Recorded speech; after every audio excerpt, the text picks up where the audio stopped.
Revolution of common sense. Revolution of common sense. A revolution of common sense. Truth was once common sense, but today, truth is uncommon. Explore biblical truths around faith, business, and politics with Peter Demas. Uncommon sense in current times.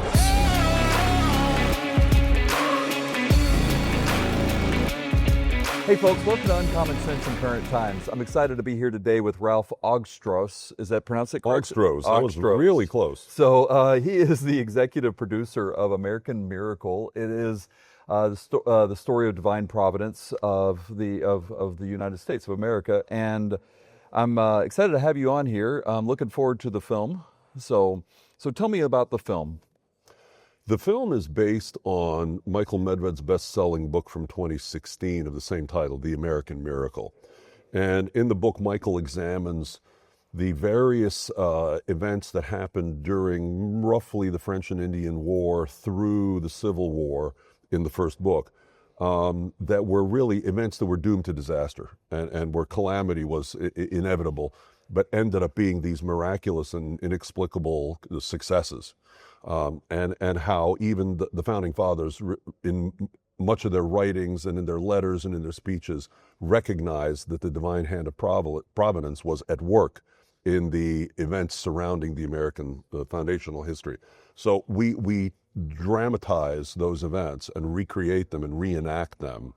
And it's a docudrama. So about 80% dramatic, 20% documentary. And originally it was going to be a pure dramatic movie, but we were speaking with Michael about the fact that we didn't want to make it look like we were creating fantasy. We didn't want to make it seem like we were turning all these dead old white guys into, evangelical Christians, which they weren't, but they were Christians, they were theists. They recognized the hand of providence in the course of development of America. So we actually added several very well-noted historians in the movie as well, who lend credence to the dramatic reenactments on stage. People like Joseph Ellis, Pulitzer Prize in history, and one of America's top historical writers and authors. Mary Thompson, who is the research historian at the George Washington Presidential Library. Akhil Amar, Sterling Professor of Law at Yale, one of the most cited constitutional scholars by the Supreme Court in their decisions. Robbie George, who runs the Madison program at Princeton University. These people all lend the factual background to these things we recreate to say, yeah, this is exactly what happened, and these are the things that the Founding Fathers wrote and believed. So that's how the movie came into being. And it covers the period from the French and Indian War to 1826. So what is it that made you, you could have picked any book out there. You could have there's a ton of movies that could be produced. You said, okay, I want this particular topic. What was it that was about this particular book that appealed to you, or was it something you were looking for already because it was a belief you already had done research on and found out about it? It happened actually somewhat the other way around.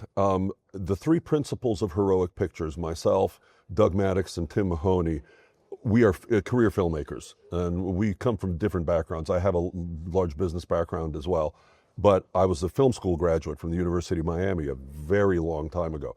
And so were my colleagues, and between us, we've produced over 20 feature films and television series and documentaries and things like that. So we came together and said, we really want to start a movie studio that produces theatrical motion pictures about heroes, real heroes, not the kind of heroes that today's culture would want to convince us are heroes, right, but people who actually did something above and beyond themselves, largely motivated by their faith, who did these incredible things that they didn't think they could accomplish. So no sooner had we organized Heroic Pictures that Michael Medved came to us. And he said, he had worked with Tim. We had a working relationship with him already. And he came to us and said, I have this book that was a bestseller in 2016. I'd really like to turn it into a film. And we looked at it, and it was exactly the kind of heroic story that we were looking at. So it became our first film out of the gate as Heroic Pictures. So we developed a working relationship with Michael, took his book, and took the first several chapters, turned it into a screenplay, and we're ready to begin, producing a movie. So when you're looking at the story, obviously the title talks about it being a miracle. How do you define a miracle in this sense versus just things just kind of happen and just kind of worked out the way it worked out? Well, there are so many instances of miraculous resolutions, miraculously successful resolutions to events that were leading and pointing to disaster, that these happen one after another after another. Our history is replete with them. And the naysayer would say, well, they're just a whole bunch of coincidences. But a pattern of coincidences is still a pattern. Right. So it's those instances that we look at, and not only do we illustrate them on screen in a dramatic fashion and an entertaining fashion, but we then look at what is it that the founders themselves and the people who were involved, what did they claim happened, and how did they explain these miraculous successes out of all of these events? I mean, George Washington is one of the main figures in our movie. And his whole life is a miracle. I mean, the man should have been killed 100 times over. He had the smallpox, which was a very tough disease to survive back then. He was in the French and Indian War. He had bullets shot through his coat, and he had 2 horses shot out from under him. And every other officer that he was in the Battle of Monongahela with that was killed, he left literally without a scratch on him. And he had an encounter later in life with the Indian chief who commanded the Indian forces that were fighting along with the French in the French and Indian War at Monongahela. And the chief said, I was telling my braves to aim at you and to shoot you and to get you on that horse, and not one of them struck you. And they struck all of the other officers, but not you. He said, the Great Spirit protects this man. And I told my braves to not shoot at him anymore because it was wasted ammunition. So these types of things continue on and on and on and on throughout George Washington's life, but it transcends into all the various events around him that occurred after he became the President of the United States, and he chaired the Constitutional Convention. And all of these events really are just numerous. And we only cover the first few chapters of the book. There's probably another 3 or 4 movies in there. So what was probably your when you read this that you're like, oh my goodness, this piece of this story has to be told, because there are so many of them. I know you had to cut out some. So what about there that was just like that the people really need to hear this piece of the story to understand God's providence with our nation? Yeah, there are numerous stories, and it's very difficult to tell the story of a history that spans even those 75 odd years that we tell in the movie, because you only have a couple hours to work with a feature film. So we took some of the scenes or some of the stories that we felt had the most dramatic impact visually. So we deal fairly intensely with the life of George Washington and who he was. We deal with some of the main skirmishes that he was involved with, like the retreat from Dorchester Heights in Boston, where the British warships were filled in Boston Harbor. And George Washington had his troops light all these fires on the hills around Boston to make it look like there were thousands and thousands and thousands of Continental troops there, and it fooled the British. And they said, "Oh my gosh, with all these troops here, we're never going to survive. We need to get out of here." And they agreed to leave Boston as long as they didn't burn it to the ground. And so they left Boston, and their next encounter was in Long Island, where the Continental Army was completely enclosed. And backed up against the East River with British troops all around them. And all of a sudden, out of nowhere, the night before the British were going to attack and annihilate Washington's forces, this fog appears out of nowhere. It's not the night for it. It's not the season for it. It's not the weather for it. All of a sudden, this fog appears. And it's only over that part of Long Island and the East River, allowing all of Washington's forces to escape, literally under the noses of the British, who are in warships throughout the East River. And all of these thousands of troops just quietly left. And on the Manhattan side, it was clear as crystal. Huh.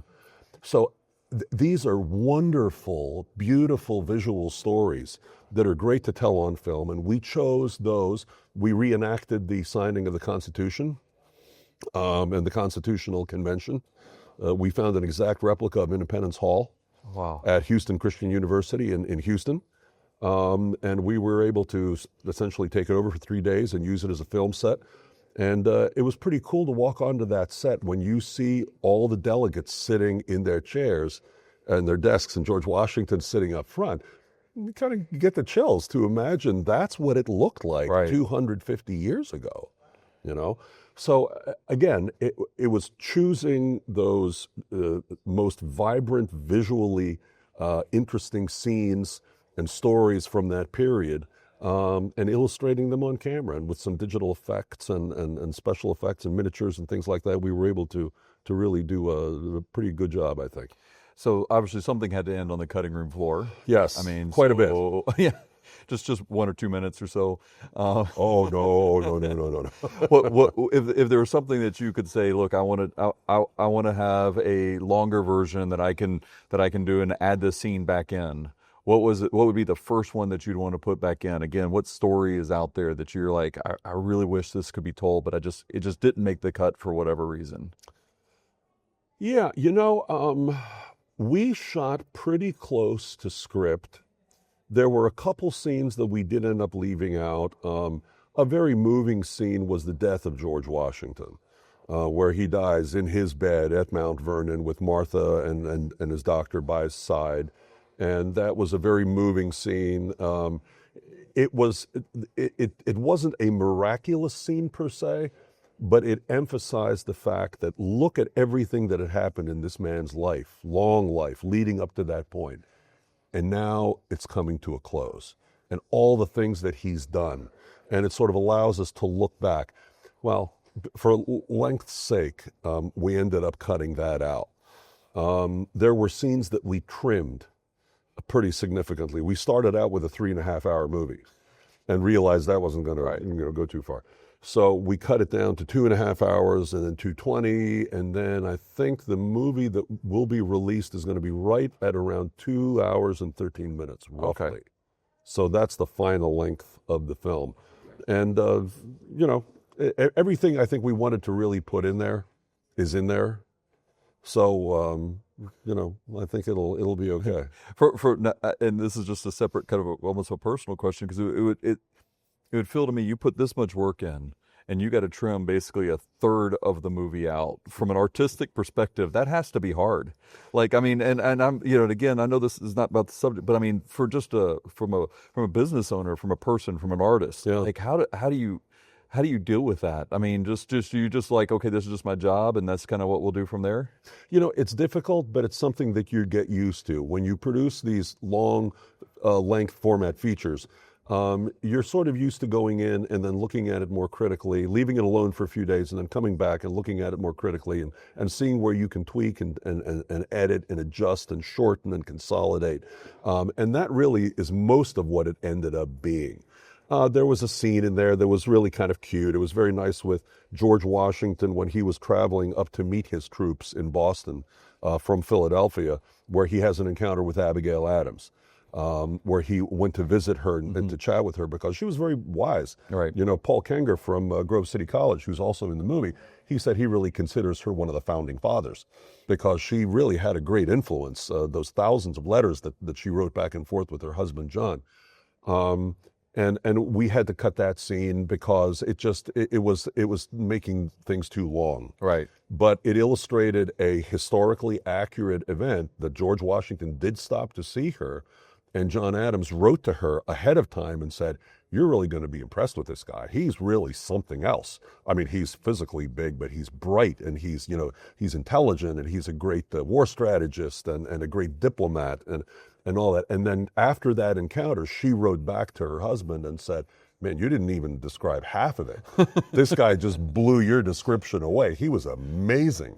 So, little things like that just adds a little bit of flourish, right? To the movies. Those types of things had to get trimmed here and there. But the thrust of the film and the message of the film are intact.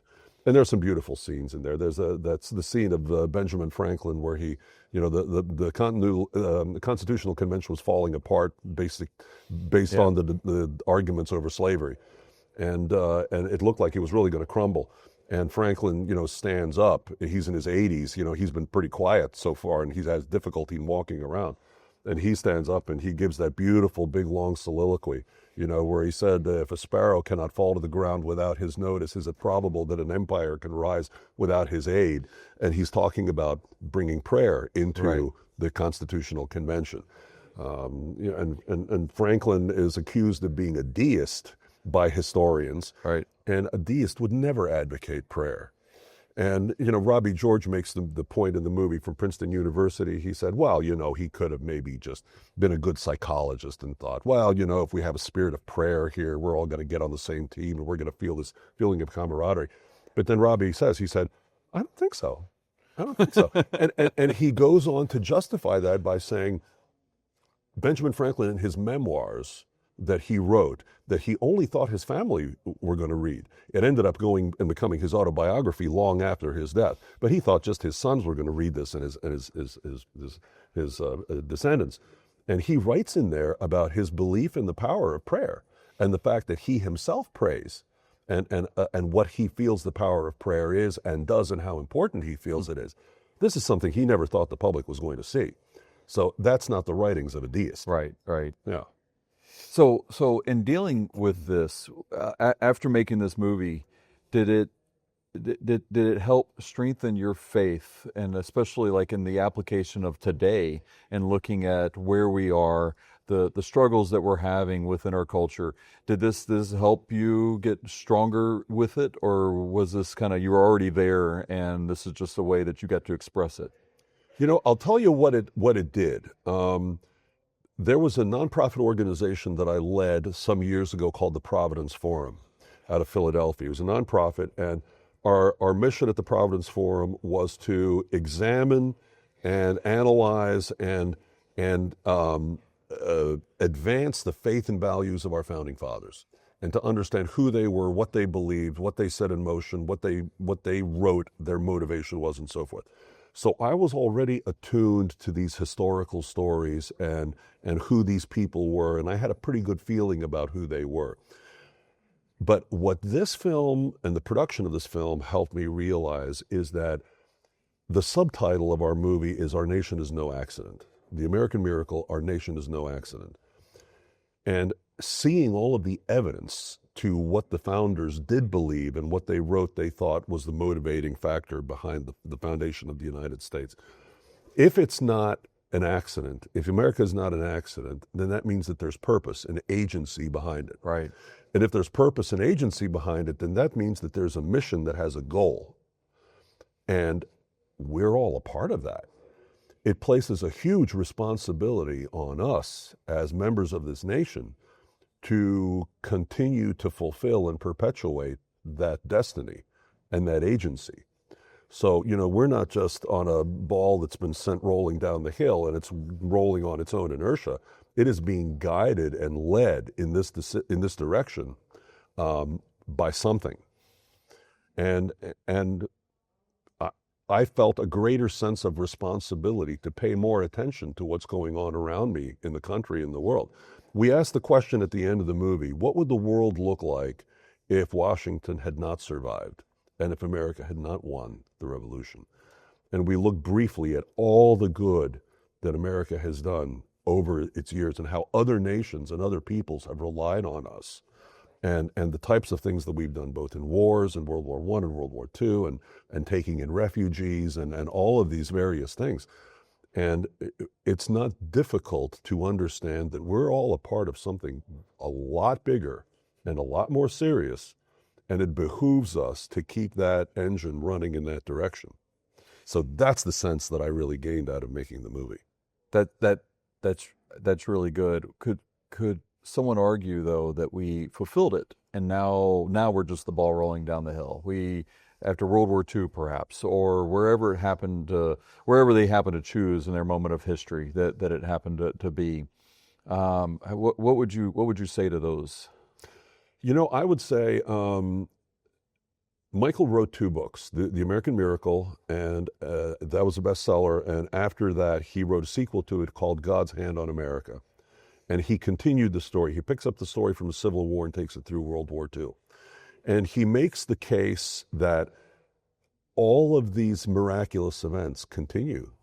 They haven't stopped. Right. It just keeps on going and going and going. And when you look at the role that we play on the world stage today, that we are the most powerful economy, we're the most powerful militarily, we have the greatest level of liberty of any country. We've been around for 250 years with the same constitution as a democratic republic. There's no other country in the world that can claim that and even approach that mantle that we are on.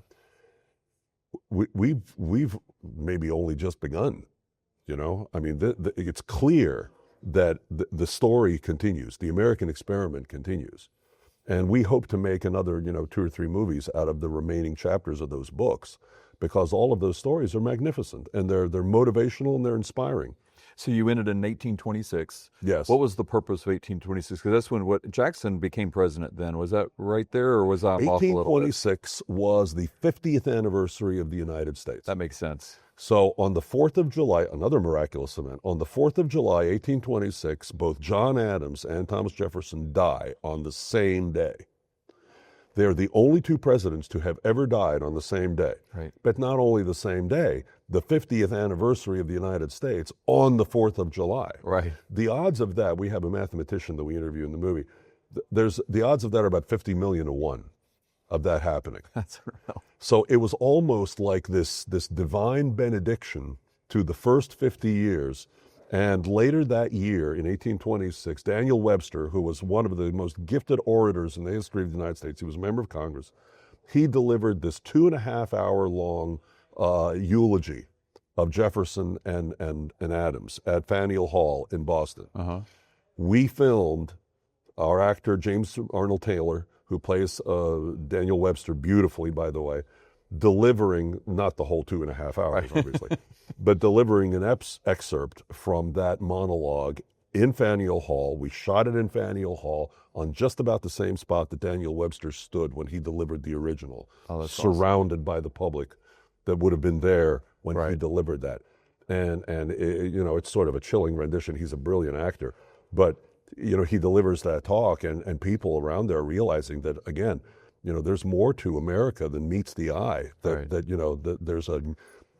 chapter with Adams and Jefferson have closed, and now we're on to the next chapter, and the responsibility that falls on us, and the excitement, and the audience is really enthusiastic and clapping and all that. So it's a really cool scene in the movie as well. So when does it get released?